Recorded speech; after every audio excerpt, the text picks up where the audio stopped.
Welcome back to the Euro 2012 preview presented by ArsenalBlogger.com. I'm here with Martin again, and this is Group C of our preview, and that contains Spain, Italy, Ireland, and Croatia.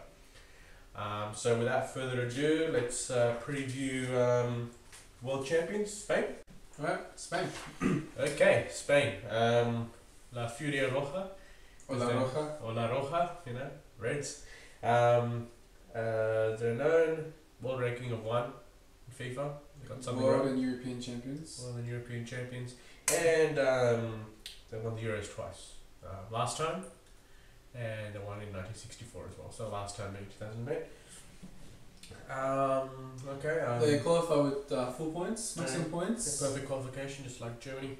Yep, Yeah. perfect qualification, which is not a surprise given the team. Still coached by Vicente Del Bosque, same coach from 2010 World Cup. Yep. And it's a top coach. He's obviously won Champions Leagues with Real Madrid. He's had a decorated coaching career. Casillas is still the captain, still one of the best goalkeepers in the world.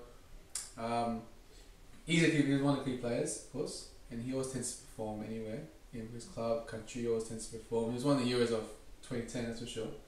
He always remember that penalty save against Paraguay. Yeah. And again, that was crucial. Yep. And then in the final against the Netherlands in the World Cup, it was unbelievable. So he's a great leader. He feels like he's been there for ages because he's 31 now, but he feels like he's been there for he started off very young. That's the thing. Very young. And it's just an embarrassment of riches in the Spanish team. Even if you start off with the goalkeepers, when you see someone like David De Gea, who plays week in week out for Manchester United, is probably the 4th choice goalkeeper behind Valdez, Reina, and Casillas. You can see how much depth there is. It's just crazy. And when you look at the midfield, you can leave someone like Fabregas, David Silva, these sorts of guys out, and you still have this full strength team. Like a very good midfield. In terms of the real key players and the ones which can make difference and actually take them single-handedly to the title. Xavi is crucial. Xavi Hernandez and Andres Iniesta. Iniesta, of course. The two Barcelona players who pretty much create a lot of the chances, a lot of the plays for Barcelona, but also for Spain. Yeah, they just they find holes in even the tightest defense. They're just that good. Playing the assists. Defense is very good too. You got Piqué, Sergio Ramos, Arbeloa. Puyol's still there. Yeah, Puyol's still there. Sorry, yes, Puyol's still there. He's still there. Yeah, and it's just crazy. So you've got Xavi and Iniesta, and you've got maybe 4 or 5 guys fighting for one more midfield spot. Thiago, Cesc, Silva, Juan Mata. Take your pick. If there's 3 in the midfield, if you say Sergio Busquets is going to be the holding role, not even that, maybe Xabi Alonso. Like there's another. You're not even sure about that, and then who else is going to? It's just crazy. What do you think of? You think of Miss Villa? Yes, so Villa's out, and that's one of the slight criticism of Spain is they don't have a striker now because Torres. He started playing okay at the end of the Chelsea season, but even Del Bosque, he did drop him a few months ago, didn't he? I think he dropped him. And he's not confident. I don't know. Maybe it is Torres' time to return, but not really convincing. We might try the other Fernando Torres Llorente. But the striking department without Villa is a bit of a problem because Torres, when he was with Liverpool and Villa and him were both firing, this is at the last Euros, very solid. Villa's out, Torres has had a torrid time at Chelsea, so a bit of an issue there, slight issue with the strikers, but I think maybe, I don't know, they'll use... They got Fernando Llorente, Negredo as well, he's also come up as well. There's another striker, I forgot his name, but... they do have players that could take Villa's place, but none as good as Villa. Of course, no. And Torres, when he was playing really well, he would have easily replaced David Villa. Villa.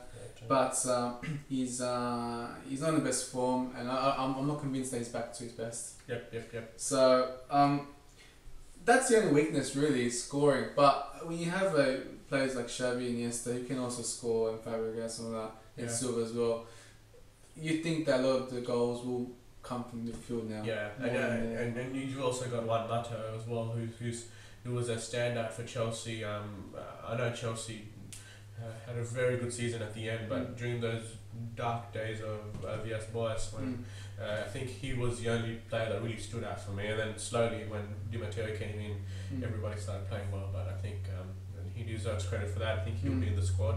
And I think he might do a bit of work on the wings as well, give him a bit of depth, might play up front as well. So so there's issues. I mean, so overall, the other defending champions, they're still arguably the best national team in the world. Yeah. Barcelona, Real Madrid. Most of the players, this sign up is pretty much Barcelona, Real Madrid players. Yeah. They're the two best club teams in the world. Yeah. They But that also, to interrupt, sorry, the Del Bosque did mention once that the simmering tensions between the two clubs may cause disharmony in the national team, and a lot of bickering in the last couple of years between the two clubs, big rivalries. It's very hard to stand side by side with someone after everything that's happened. But they won a World Cup together, so they did win a World Cup together. But ever since then, they've been not so much this season, but I think the season before the previous season. Clásicos, remember? Yeah, the four Clásicos. Like 20 days or something. Yeah, that's when there was incidents with red cards and the coaches, even the coaches got involved and everything. It may affect them, may not affect them. I'm just saying. Well, I mean, yeah, exactly. But then again, these guys know each other really well. Barcelona, I mean, a lot of those players are playing Barcelona. They play each other. They know each other really well. So there's going to be a lot of team cohesion there. Yep. Real Madrid players know each other well. They can play together. So I think the advantage of having all those players play in just a couple of teams, that means they're ready to go. The only thing obviously that can affect this team is burnout, really. Burnout, big fatigue. I did read an article on SoccerNet the other day.